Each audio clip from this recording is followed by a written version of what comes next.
Tita M ay napaka-supportive talaga kina Bel Mariano dahil ang pinost ng isang fans na hinalikan ni Donnie ang kamay ni Bel at pinost naman din ulit ni Miss Maricel Laksa.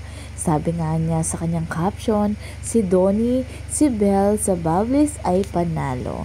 Grabe, talagang panalong-panalo siya sa Team Pangilinan, lalo na sa kanyang magulang. Mag-healthy talaga ang kanilang relationship, lalo na ang kanilang both sides ay okay na okay sa relasyon ng dalawa. Habang busy nga ang kumanta ang lahat, pero ang Don Bell ay talagang ina-assist nila ang kanilang mga fans at nagpaalam pa nga nung aalis na sila. Ika nga ng isang fan, sorry sa ibang siniship kay Donnie dahil si Belinda, ikaw ang panalo. Sabi nga ni Tita M. Sagot naman ng mga Bubblies, Tita M, matagal na pong panalong-panalo ang aming Belinda. Makailan parang si Casey at Belle ang nag-uusap at nung Christmas ID ay si TJ at Donnie.